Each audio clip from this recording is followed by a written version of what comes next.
Hey guys, and welcome to my channel. In today's episode, we're back in Japan. Yes, I do love Japan, and this is my third time here in this country, and this time I'm staying here for 2 whole weeks, so I'll try to do as many vlogs as I can. But right now we are in the Koenji district of Tokyo, which is in the Suginami ward on the west side of Shinjuku.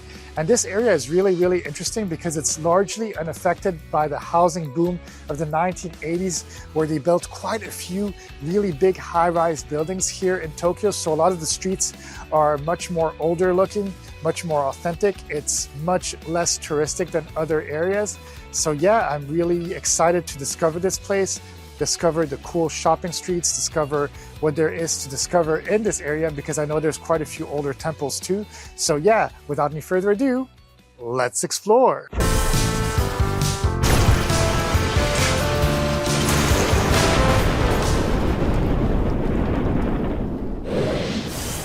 Koenji, located in Tokyo's Suginami ward, is a vibrant neighborhood known for its creative energy, youthful atmosphere, and strong sense of community. Primarily a residential area with easy access to Shinjuku and central Tokyo, it's best known for the Koenji Awa Odori Festival, one of the city's largest and most colorful summer events. Koenji's vintage shops, indie music venues, cozy cafes, and winding backstreets add to its charm. Largely untouched by the 1980s building boom, the district retains many small, character-filled homes and shops that reflect pre-boom Japan. Blending tradition with subculture, Koenji offers a distinctive and memorable experience for any visitor. One thing about Japan is that they truly have quite a few temples throughout the country. So every little area usually has a temple. And right here in Koenji, right next to the station, we have the Koenji Hikawa Shrine, which is a really beautiful shrine that specializes in weather. So yeah, when people come here, they make wishes for the weather to be better, or maybe for the weather to be less good too. And they have this thing called omikujis, which basically is the little wishes that they buy, and then they can put them on these places where they can hang them. And right here, you'll see quite a few of these, and it's really pretty to look at because it makes for also really nice decoration too. But looking at them, of course, you can do wishes for other things too, but since this shrine specializes in the weather, well, many people ask for better weather or worse weather or this kind of weather for this or that situation. And of course, people do also come here and do regular prayers too. So it is a very divine place. You have to be respectful. It's very non-touristic, so you're not going to see many tourists at all. But yeah, it's beautiful and it's really nice. And as I mentioned, it's something that I really love discovering in these areas. Koenji Hikawa Shrine, with its roots in the Edo period, has long served as a place of worship for travelers and local residents seeking protection. Nestled among quiet streets and greenery, it provides a peaceful retreat from Tokyo's bustling cityscape. Renowned for its connection to storms, the shrine features hebi, snake motifs on its torii gates and shide papers symbolizing lightning. Unique geta-shaped ema and hanging teru basu dolls reflect traditional weather superstitions, linking its ritual to purification, protection, and local folklore, while preserving centuries of cultural heritage. As mentioned previously, Koenji hasn't changed too much in the past 40 years. Yes, obviously, it has become a little bit more modern, but a lot of the buildings and side streets are pretty much the same as it was back in the 80s, and it has a truly, really wonderful charm. So yeah, this area is not for everybody. If you want to see modern stuff, if you want to see a lot of people, this is not the area for you. But if you're trying to see some place that is more authentic, more a place where the locals of Japan would live in, well, this is really, truly interesting. So yeah, do stray from the commercial streets and go through the side streets, and you're going to truly see some buildings that are very interesting, some side streets that are super duper interesting. Some people might say that it is a little bit gritty looking, but I love it. It has a lot of charm, and it shows how Japan has evolved so much in just a short amount of time. Koenji's streets feel like a step back in time, preserving Tokyo's pre-1980s charm with narrow alleys, low wooden houses, and quiet corners. Its covered shopping arcade, Pal Shopping Street, dating to the post-war period, brims with quirky thrift stores and vintage shops selling clothes, records, and antiques. A legacy of the neighborhood's indie punk and counterculture scene from the 1960s onward. Winding side streets hide tiny, inexpensive eateries, cozy cafes, and hidden bars, creating an authentic, lived-in atmosphere that contrasts sharply with Tokyo's gleaming modern districts. One thing that is super interesting right here in this area is that they have a whole neighborhood that is going under the train tracks. So yeah, under the train tracks, they have a bunch of little smaller side streets. And right here, it looks super post-apocalyptic. It almost looks like you're in a Blade Runner in a futuristic place, but it doesn't look dangerous. It looks actually super duper cool. And yes, you are going to see the eventual graffiti, but it does look super nice and still clean because it's Japan. But yeah, Koenji is known for its underground culture. And because of that, well, at night they have a lot of places that have live music, but also there's quite a few restaurants here. So yeah, this is really the area that you would want to go if you want to see some underground music, if you want to see something that looks neo-post-apocalyptic, kind of like a Blade Runner.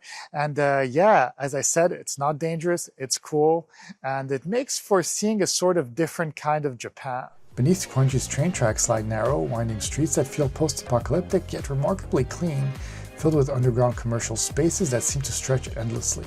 The area's eerie atmosphere makes exploring both thrilling and fun, with abundant small restaurants offering affordable meals. Koenji has been a bohemian hub since the 1960s, attracting folk rock musicians, and by the mid-1970s, live music venues thrived here.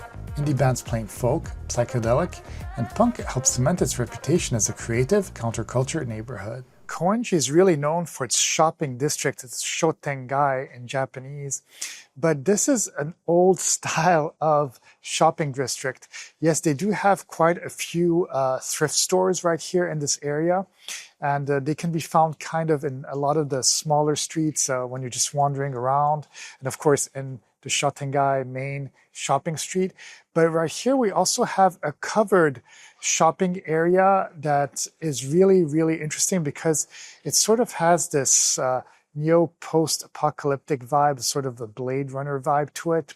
But at the same time, it's almost like stepping back into the past. But yeah, you're going to see a lot of local stores right here. A lot of them may be closed when you come here because they might have very peculiar hours. But definitely in the evenings, they might be more open too because there's going to be a lot of restaurants too. And as I said, this is also an area that has a lot of the musical nightlife. But there are a couple of areas here in Tokyo and in Japan that have this. And Koenji is definitely one of the top places if you're into these kind of neo post-apocalyptic Blade Runner style areas. The reason that Koenji is called the way it is because there is a temple in the middle of the city that is called Shikuhozan Koenji Temple, which was built in the Edo period. And during that time, this temple became so popular that the whole area around it started being called Koenji. And I really, really love this place. It's such a peaceful area. And it always surprises me that being in Tokyo, there's just so many people, there's so much noise, yet you're always able to find these sort of temples or side streets that just feel much calmer and like as if you're almost in the countryside. And this is one of the places. It's really a place where you can look at the temple, walk around here, enjoy the green, enjoy the nature, enjoy the sounds of the birds, and just kind of meditate and maybe feel a little bit of that spirituality that comes with being in Japan. Koenji Temple, officially Shinmei Koenji, is a historical Buddhist temple founded in the early Edo period. Its presence gave the surrounding neighborhood its name, Koenji, meaning the Temple of Koen. Originally, the temple served as a rest stop for travelers and pilgrims, offering shelter and spiritual guidance. Over the centuries, it became a focal point for local festivals and rituals, helping to shape the cultural and social life of the area. Surrounded by quiet streets and older wooden buildings, Koenji Temple anchors the neighborhood's historic charm. When you are in this area, I really recommend going to Sanshi Mori Park, which translates to Silk Forest Park here in Koenji. It may not be as big as Ueno Park or Yoyogi Park, but it is a substantial park right here in the Koenji area of Tokyo, and they do have a really beautiful pond here, a nice waterfall fountain, some beautiful sculptures too, and nice paths to just relax and get some fresh air or even just grab a snack and eat it in the park. It's always very pleasant. But yeah, I think that this is probably the perfect place to end this video. We've been walking all day long, and Koenji is truly a magnificent place. It's a place that's kind of stuck in the past, but we love it because we're in a modern city with this blend of old and new, and it just makes for a very, very pleasant area. But that being said, I really hope that you guys enjoyed this video. And if you did enjoy it, please be sure to subscribe, hit the like button, leave me a comment too. Let me know if there's other places in Tokyo I should go visit or other places in Japan I should go visit. Maybe I could make that happen. Okay, well that's it. Have a great day, and I'll see you guys in the next video. We'll be